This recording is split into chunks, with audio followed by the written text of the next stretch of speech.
है, शब्द है, स्पर्श है कि नहीं? छू के देखो तो पता लगेगा है कि नहीं। तो शब्द, स्पर्श, रूप, तीन है उसमें। जल में कितने गुण हैं? रूप है, रस है, स्पर्श है और रूप, रस, शब्द भी है। 4 हो गए उसमें। अग्नि में 3 हो गए। वायु में स्पर्श है, रूप है। वायु का कोई रूप है? कोई रूप नहीं है, रूप नहीं है। रस है वायु में? सोचा ही नहीं, रस है कि नहीं? रस है कि नहीं वायु में? कोई रस नहीं है। रस जल का है, नमी तो जल का गुण है ना। तो वायु में ना रूप है, ना रस है, ना गंध है, स्पर्श है, शब्द है। वायु चलती है तो उसका एक शब्द है ना। तो वायु में 2 ही गुण बच गए। 5वां है आकाश। आकाश में केवल एक ही गुण है। आकाश का कोई रूप है? नहीं। रस है? नहीं। स्पर्श है? आकाश को छू सकते हैं? नहीं है। रूप नहीं है, रस नहीं है, गंध नहीं है, एक ही गुण है। क्या? शब्द। हम जितने भी शब्द बोलते हैं सारे आकाश में ही रहते हैं।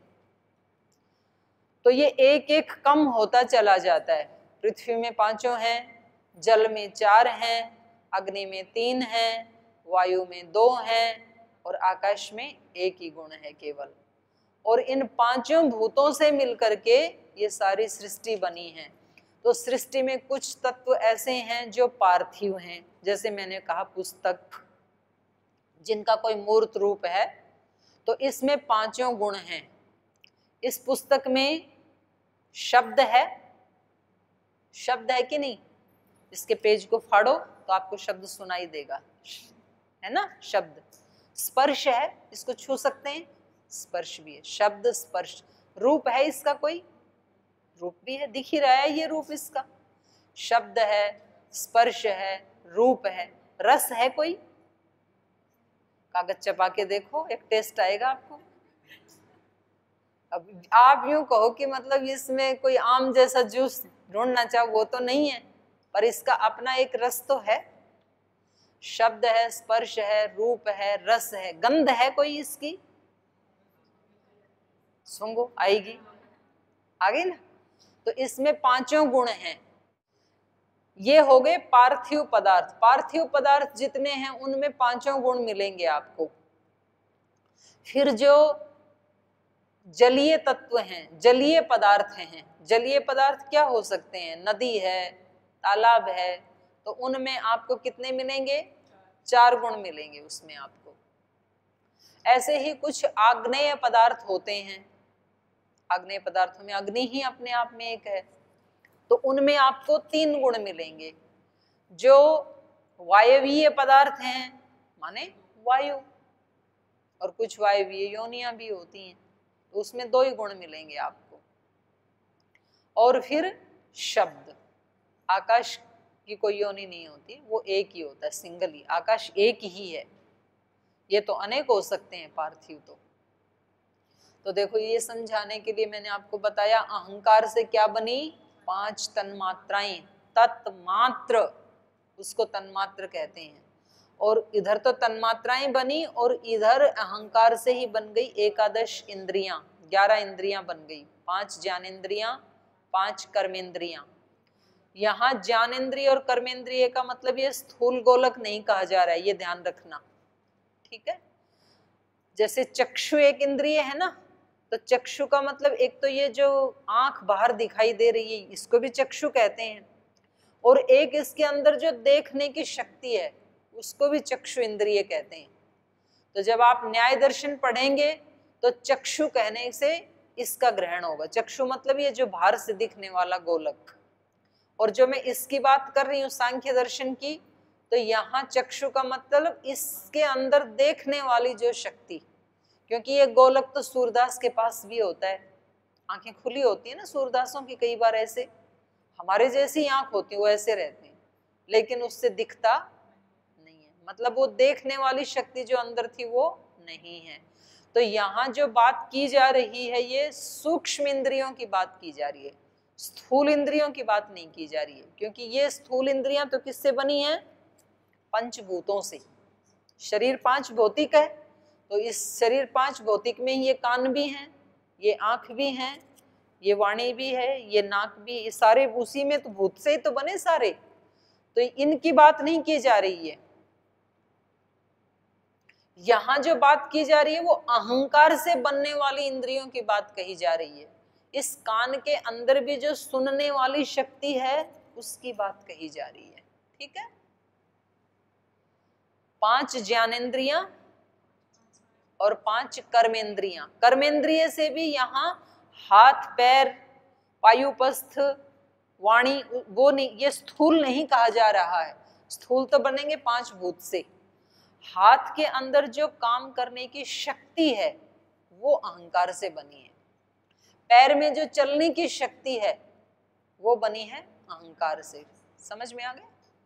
तो ये अहंकार से कितनी चीजें बनी कुल मिला करके? नहीं, 11 और 5 वो भी 16 बनी। उधर 5 तन्मात्राएं बनी, इधर 11 इंद्रियां बनी। मन भी अहंकार से ही बना। और फिर इधर तो 11 इंद्रियां बनने के बाद और कुछ नहीं बना, फिर खत्म। उधर 5 तन्मात्राओं से क्या बन गए? स्थूल भूत, अग्नि, जल, वायु, पृथ्वी, आकाश बन गई।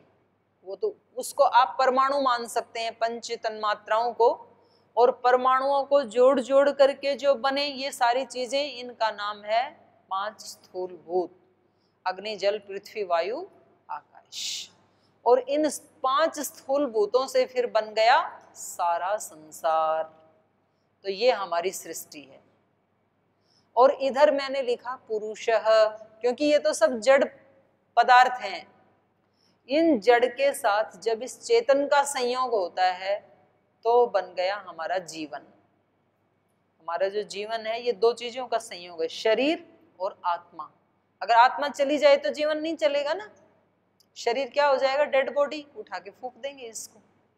तो ये जो हमारा जीवन चल रहा है ये 25 चीजों का समूह है। मूल प्रकृति 1, उससे बना महतत्व 2, अहंकार बना 3, फिर नीचे ये बन गए अहंकार से 16 चीजें, 11 ये 5 वो, तो 16 और 3 19।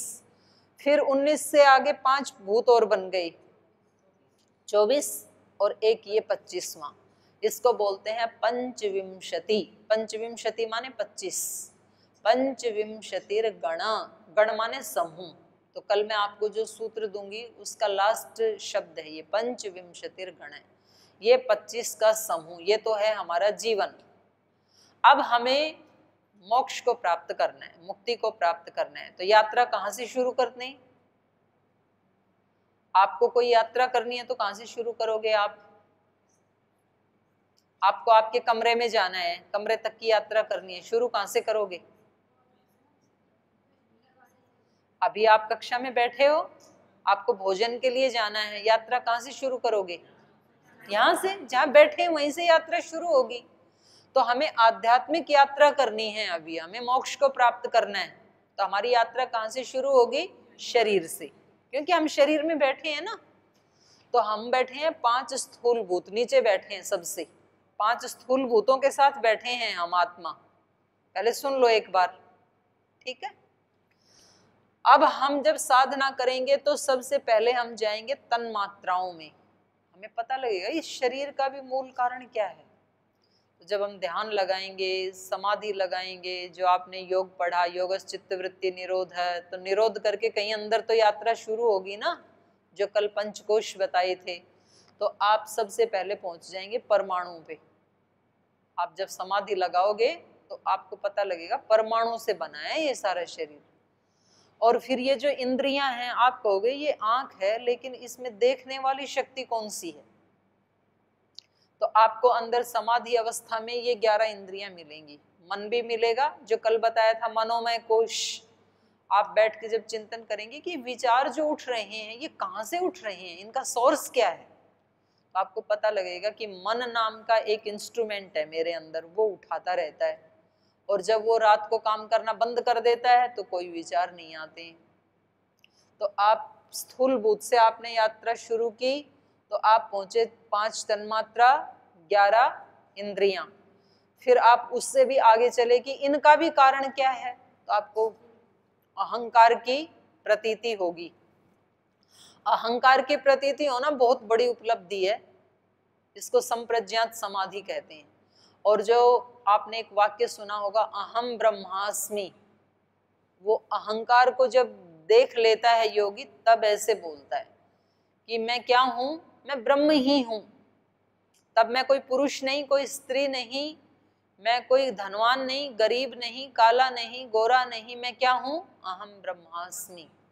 मैं की तो प्रतीति है लेकिन मैं इन सब उपाधियों से ऊपर हूं, ये सच्चा अहंकार है, शुद्ध अहंकार है। तो अब आप पहुंच गए अहंकार पे।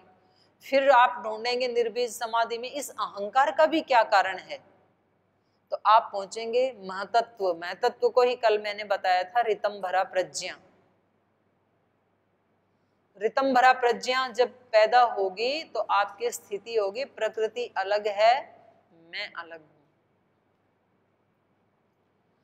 और ये मेरे को जो प्रतीति हो रही है ये त्रिगुणात्मक है, 3 गुणों का दर्शन हो जाएगा यहां जाकर के महतत्व में।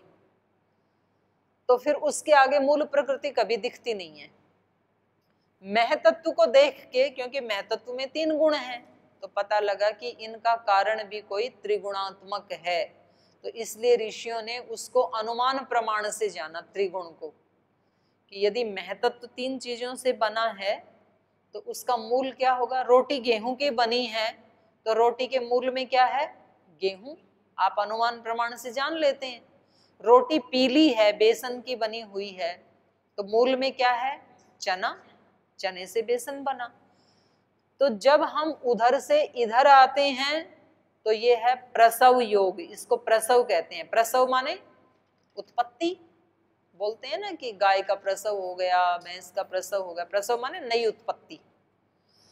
वहां मूल प्रकृति से जब हम चले थे स्थूल भूत तक आए, इसको बोलते हैं प्रसव योग। और जब उल्टी यात्रा शुरू होती है वहां तक पहुंचे और हमने जाना ये मूल प्रकृति है और ये मैं इसको जानने वाला ये पुरुष हूं, आत्मा, ये अलग मैं अलग, ये हो गया प्रतिप्रसव। प्रतिप्रसव माने प्रसव का उल्टा। प्रसव में तो ऊपर से नीचे पहुंचे थे और प्रतिप्रसव में नीचे से ऊपर पहुंच गए। और ऊपर पहुंच करके प्रकृति अलग मैं अलग, ये इसको बोलते हैं कैवल्य योग।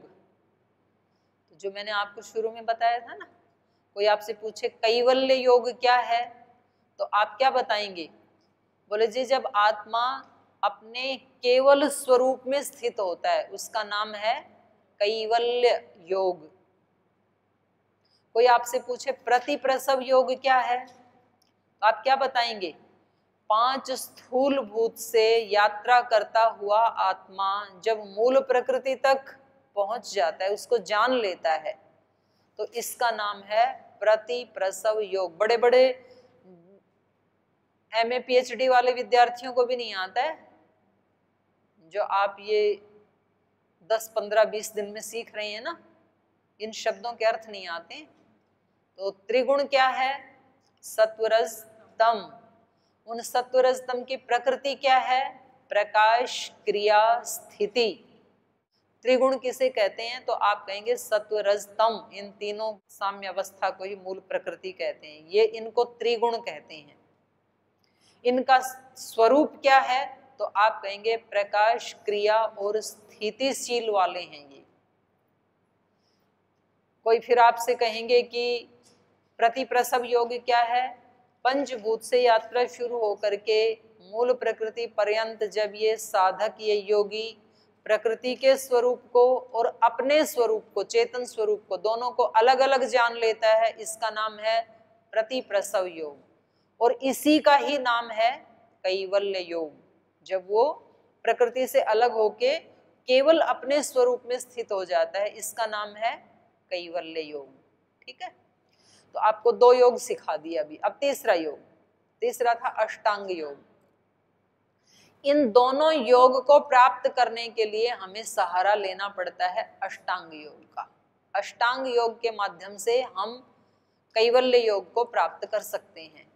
तो अष्टांग शब्द से ही पता चलता है 8 अंग वाला योग, ऐसा योग जिसके कोई 8 अंग हैं, 8 पार्ट हैं।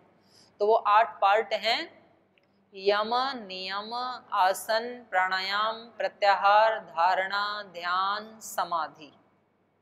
और यहाँ सूत्र भी याद कर लेना, दूसरे पाद में, साधन पाद में यम, नियम, आसन, प्राणायाम, प्रत्याहार, धारणा, ध्यान, समाधि अष्टावंगानी। तो ये सूत्र कौन सा है? 29 नंबर। अब यम क्या है एक एक का भी बता दिया। अहिंसा, सत्यस्ते, ब्रह्मचर्य, अपरिग्रह, यमा, इनको यम कहते हैं। शौच, संतोष, तपस्, स्वाध्याय, ईश्वर प्रणिधानानि नियमाः।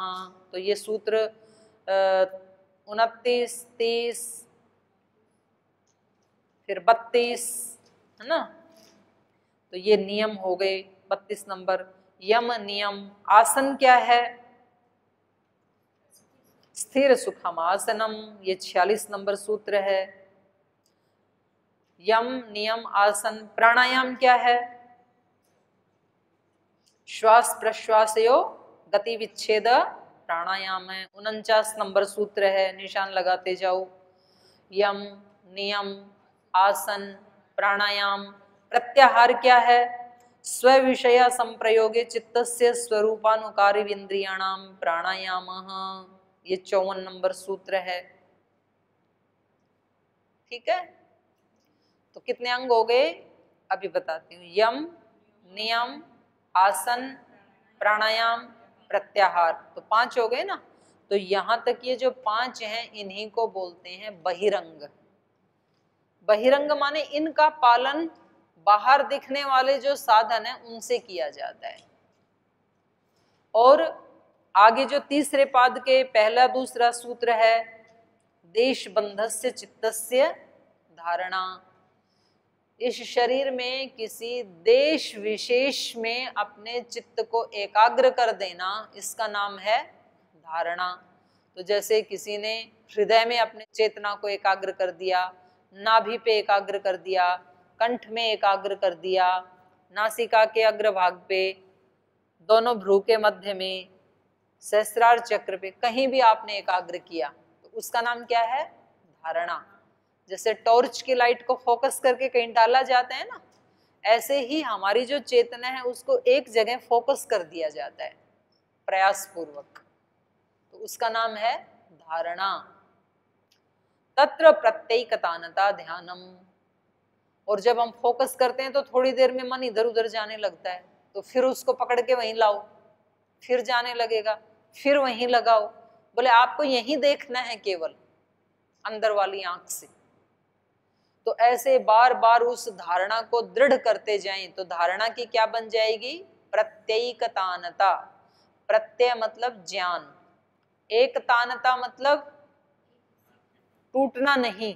जैसे तेल ऐसे गिराते हैं तो उसकी धारा सी बन जाती है, वो टूटती नहीं है, तो उसको कहते हैं एकतानता। जैसे दीपक जलता है तो उसकी लो वो चिमनी सी धुआं निकलती रहती है ना निरंतर, टूटती नहीं है वो। एक लो आई वो ऊपर निकल गई, फिर वैसी ही दूसरी आई वो भी निकल गई, तीसरी आई, तो ये एकतानता बनी रहती है। जैसे नदी में पानी बहता है, एक पानी बहा फिर वहां दूसरा आ गया, वैसा ही तीसरा आ गया, चौथा आ गया, तो गंगा वैसे की वैसी दिखती है। ये क्या है? एकतानता। तो हमारे चित्त में हमने यहाँ फोकस किया, धारणा की, और हमें ज्ञान हुआ, फिर वो ही ज्ञान आ गया वैसा ही, वो ज्ञान तो नष्ट हुआ, दूसरा वैसा ही आ गया, तीसरा वैसा ही आ गया, तो एक तानता बन गई हमारी। उसी का नाम है ध्यान। ध्यान का मतलब क्या है? एक ही स्थान में एक ही जैसा ज्ञान रहे। मानो आपने ओंकार के ऊपर धारणा की, आप ओंकार को जानना चाहते हैं और आपने अपने यहाँ पर ओंकार लिखा और यहाँ पर सारी चेतना को फोकस कर दिया, और अब आपकी 15 मिनट, 20 मिनट, आधा घंटा, 1 घंटा, 2 घंटा, 3 घंटा वही स्थिति बनी रही, इसका नाम क्या है? ध्यान। किसी एक विषय के ऊपर। तत्र प्रत्येकतानता ध्यानम।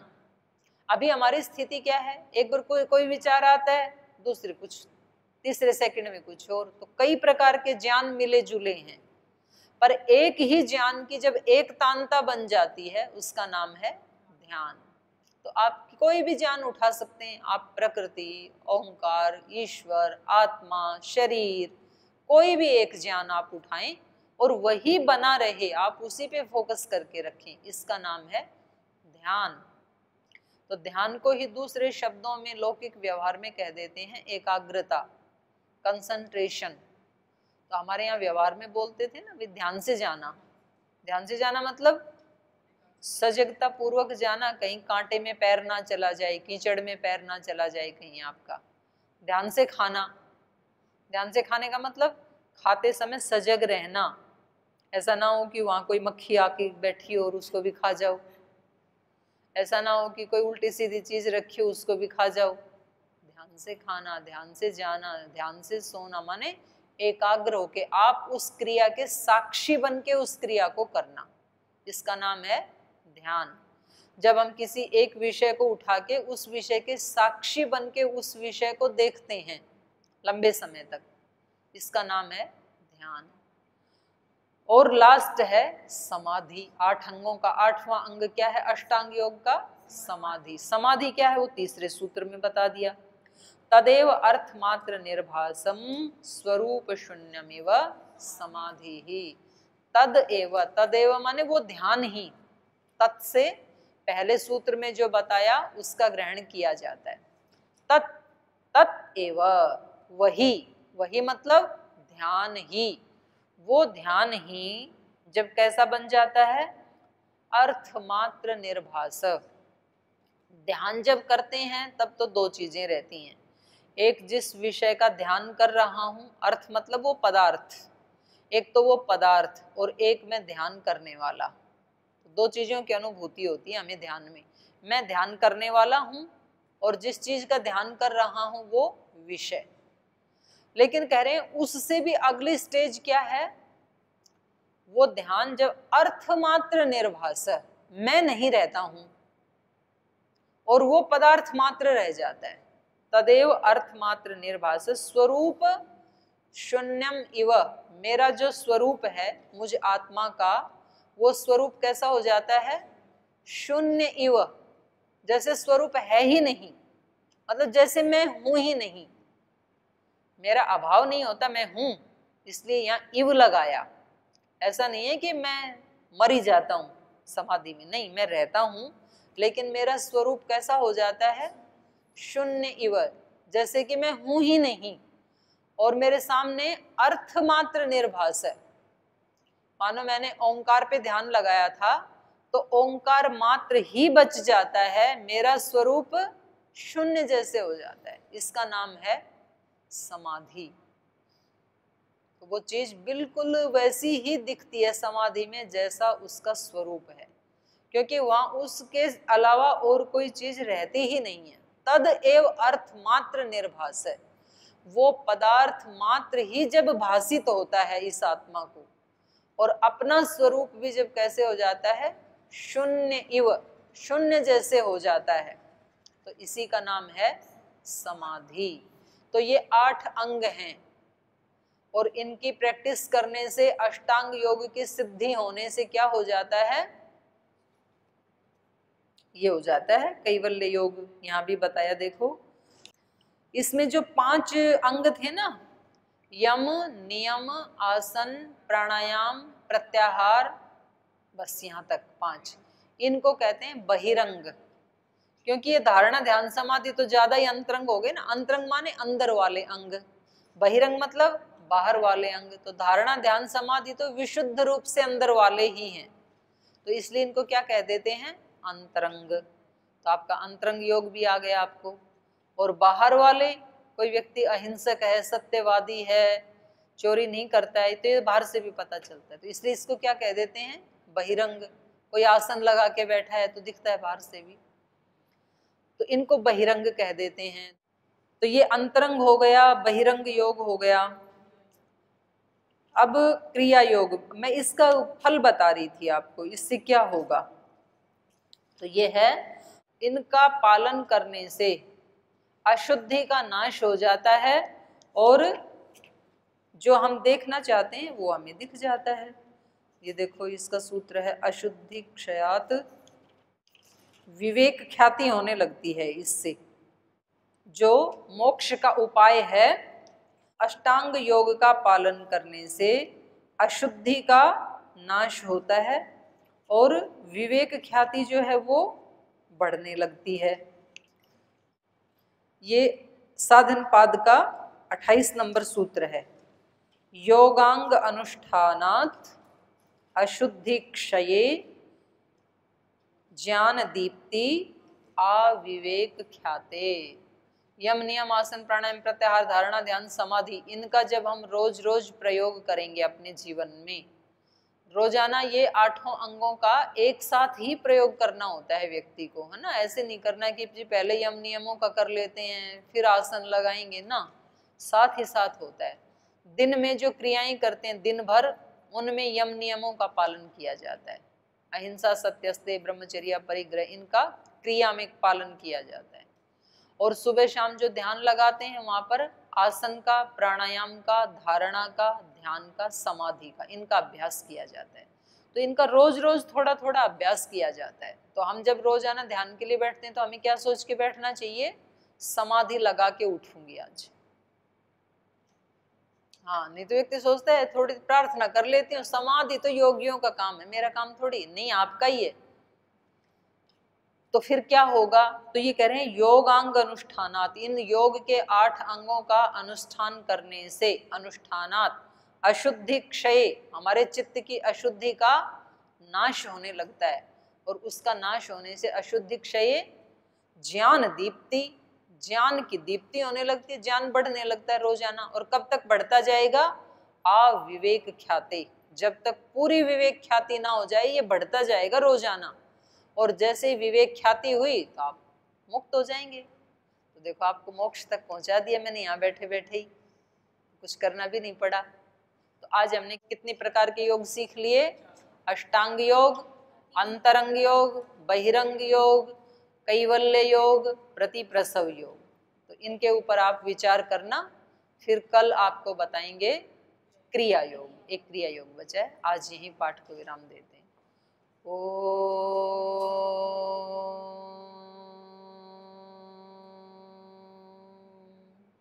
शांति शांति शांति। श्री गुरुभ्यो नमः।